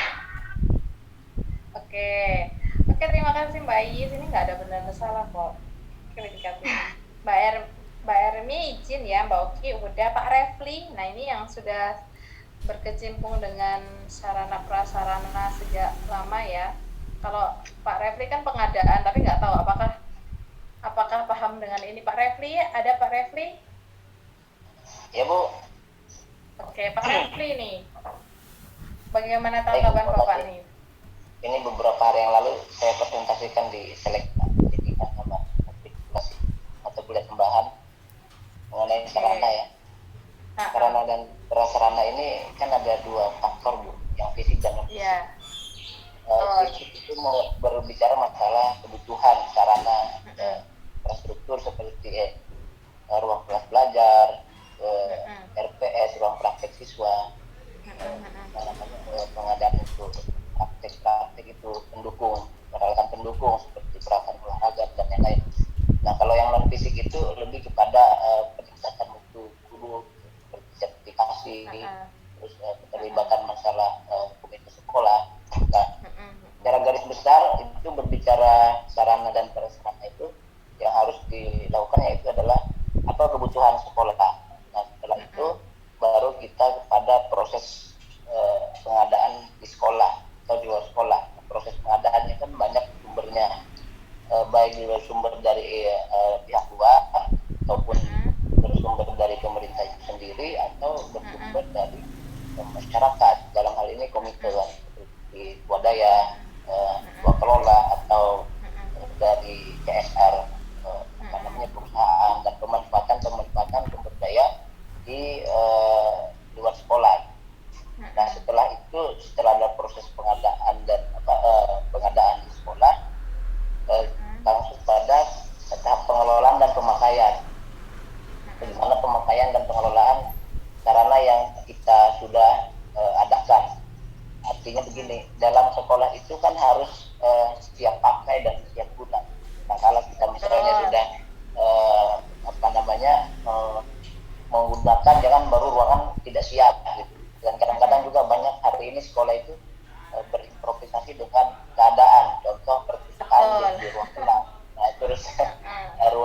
mengajar itu jadi ruang praktek. Nah itu yang tidak efektif dan tidak efisien. Kenapa? Karena sekolah itu harus mempunyai master plan. Kalau tidak punya master plan, ya setidaknya ada side plan yang jelas untuk kita tata letak dan penggunaan secara maksimal sekolah. Nah setelah kita ada pengelolaan dan pemakaian yang tepat, nah baru kita adanya inventarisir dan pemakaian dan siapa yang dicatat secara database.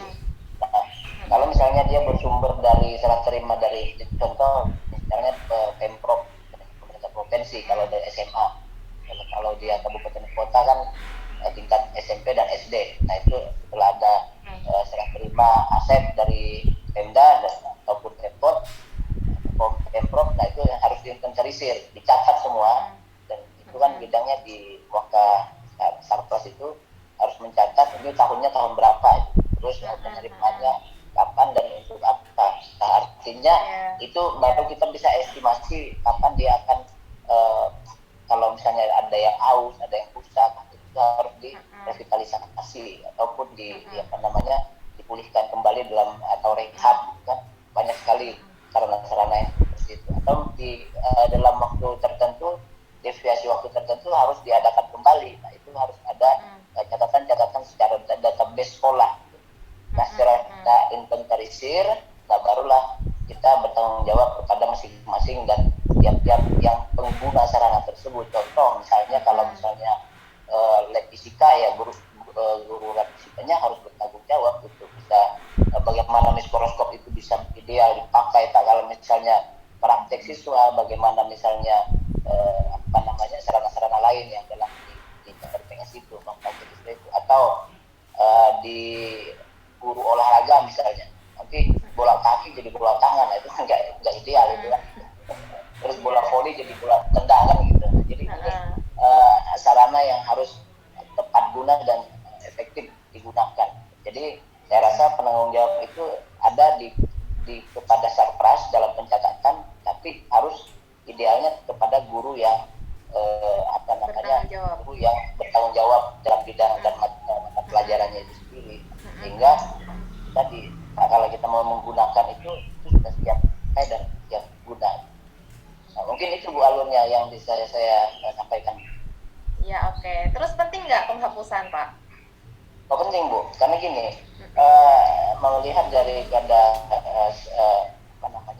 set plan ruang lingkup sekolah, kan penghapusan aset itu kalau misalnya dalam fisik itu secara peraturan di kementerian itu 10 tahun minimal ya. Artinya 10 tahun sebelum daripada 10 tahun itu tidak boleh dihapuskan. Karena dulu saya waktu 2013 itu membangun RKB 3 lantai di itu, artinya ada 9 lokal yang saya hapuskan.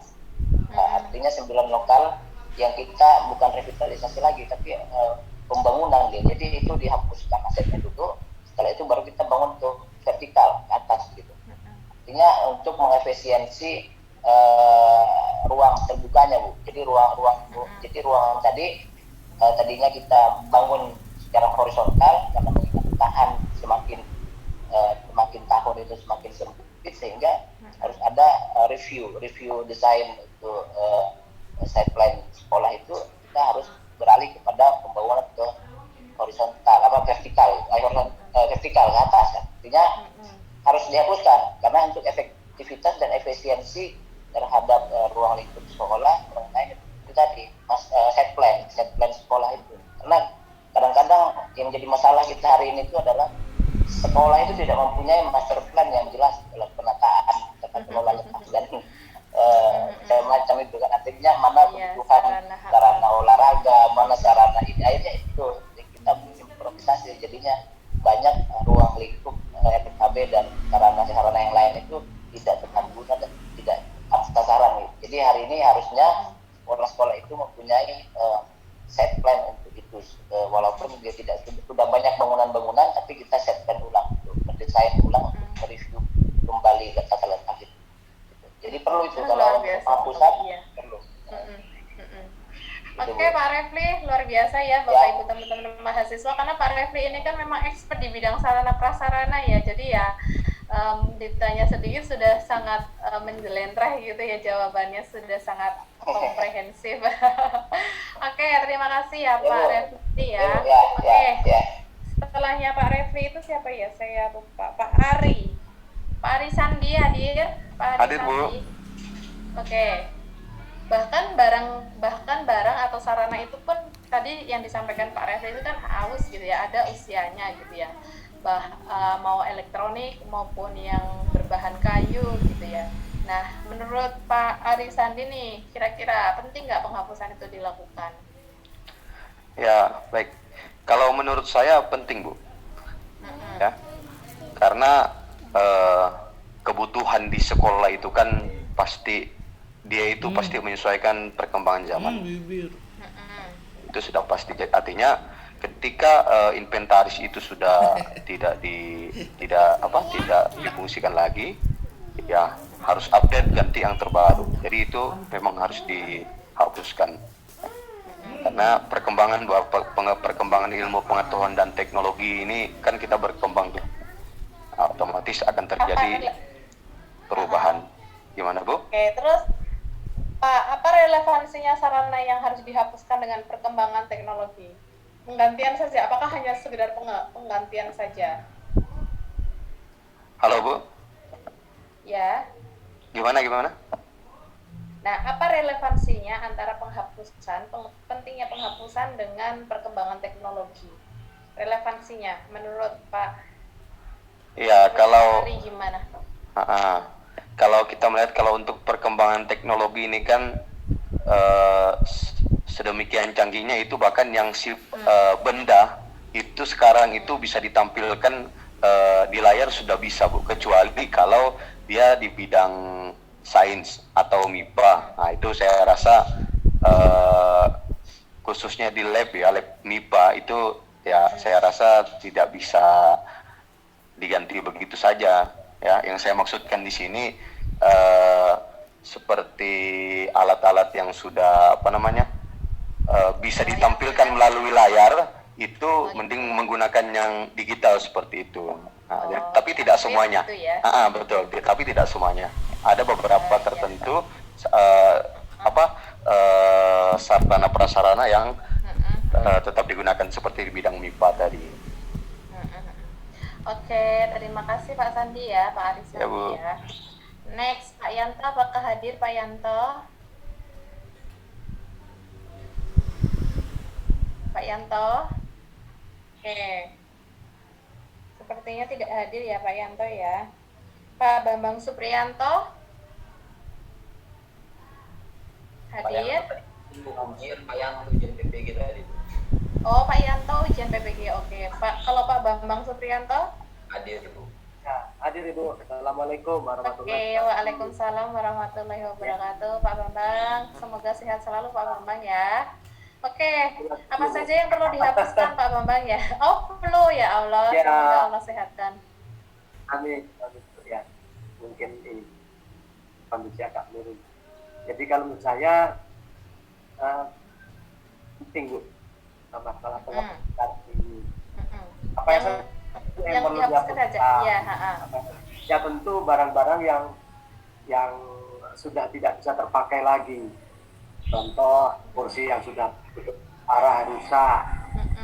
Sudah Supaya sangat tidak gitu. iya sudah, kalau masih bisa direnovasi, bisa diperbaiki dulu. Sampai tidak bisa lagi diperbaiki, karena itu harus betul-betul azas manfaatannya harus kita pentingkan, karena itu menyangkut anggaran. Ketika kita masih barang itu masih bisa diperbaiki, digunakan lagi, sebaiknya diperbaiki sehingga anggaran itu bisa digunakan untuk yang lain. Itu yang perlu dihapuskan itu barang-barang yang betul-betul sudah rusak parah, sehingga tidak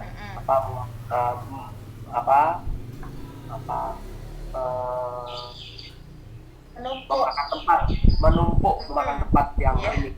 Memakan tempat, betul. Ya, tentu syaratnya harus ada berkoordinasi sekolah, waka-waka, sarana yang paling depan itu bendara barang itu yang tentang penghapusan ini yang paling berperan dan bertanggung jawab itu bendara barang. Dia harus membuat berita acara apakah buangan dan sebagainya. Oke, terima kasih ya Pak Bambang Supriyanto. Semoga segera sehat. Oke, jelas nih Mbak Rusmianti hadir nggak Mbak Rusmianti? Bu, tadi Bu Rusmianti itu mengikuti, tapi ada hilang sinyal ya. Pak Datu ini memantau, makasih ya Pak Datu, saya dibantu Pak Datu. Tadi dia melapor di chat tadi saya lihat masih di ini ada kegiatan mahasiswa sama adik-adik satu dia sebentar. Oh iya, ini maaf Bu izin. Oh iya, oke. Perkemahan ini apa BBL namanya kalau di Bali. Nah, dia lupa bawa chargernya Bu. Ada untuk ini charger itu karena di perkemahan kayak gitu. Oke, terima kasih Pak Datu sudah mengarahkan saya ke izinnya Mbak Rusmianti. Nah, terakhir nih masalah Mas Li masih fitting baju nikah? Atau sudah fokus lagi ke perkuliahan?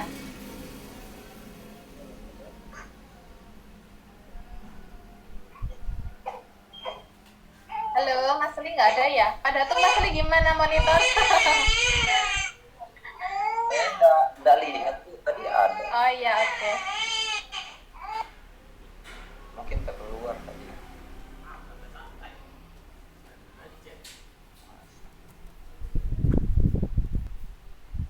Nah, oke, yang ada tapi belum discuss time siapa ya? Pak Alan? Pak Alam belum juga Bu, saya telepon terus sudah. Jangan ketiduran. Nah, tadi perjalanan biasanya. Oke, berarti semuanya sudah ya. Oke, Bapak Ibu teman-teman, ini tadi berkaitan dengan sarana prasarana. Pak Romanto tadi sudah hadir dan sudah menjawab terkait dengan peminjaman ya. Jadi saya tidak perlu mengabsen lagi. Oke, kalau tujuan terkait dengan prinsip tadi sudah saya jelaskan, tentunya tujuan ini juga mengikuti bahwa apa yang ada di sekolah terkait dengan sarana prasarana itu ya tentunya untuk mengupayakan bahwa pengadaan sarana prasarana itu harus melalui perencanaan yang detail secara seksama dan tidak hanya sekedar membeli atau mengajukan dengan berbagai jumlah yang tidak menentu gitu ya, tidak sesuai dengan kondisi ruangan atau kondisi sekolah yang tidak yang kurang memadai gitu ya. Jadi sehingga tujuan yang lain itu adalah untuk benar-benar sarana prasarana digunakan secara tepat, secara efisien, efektif, dan bisa mencapai untuk proses-proses dari tujuan di sekolah tersebut gitu ya, sehingga keberadaannya itu selalu dalam kondisi yang siap pakai yang tadi sudah disampaikan oleh Pak Refli ya gitu. Baik Bapak Ibu teman-teman semua, saya rasa ini yang saya sampaikan lumayan sekali ya. Dan di sini sudah 2:30, tentunya berbeda di Kalimantan ya, Kalimantan sama Mula Warman Kalimantan. Oke, Bapak Ibu teman-teman semua, nanti kita ketemu lagi pekan depan dengan kondisi yang insya Allah semoga saya siap untuk sinkronus gitu ya dengan menggunakan platform Zoom, atau kalau tidak ya nanti seperti yang kemarin gitu ya dengan menggunakan asinkronus jeda 3 hari untuk Bapak Ibu bisa mengikuti seperti biasanya. Sekian dari saya, banyak kesalahan saya mohon maaf. Mari kita akhiri dengan bacaan tahmid bersama. Alhamdulillahirabbil alamin. Sebelum saya tutup, saya berdoa semoga kondisi Bapak Ibu dimanapun berada dalam keadaan sehat walafiat gitu ya, selalu dalam lindungan Allah Subhanahu wa taala, dan diberikan kemudahan, kelancaran dalam segala aktivitas, semangat juga selalu untuk menuntut ilmu dan terjaga selalu semangatnya, dan semoga kita tetap bersama sampai nanti Bapak Ibu lulus semua gitu ya. Amin. Semua dengan tepat waktu gitu ya. Oke. Sekian dari saya. Wassalamualaikum warahmatullahi wabarakatuh. Waalaikumsalam warahmatullahi wabarakatuh. Baik. Pamit ya, pamit.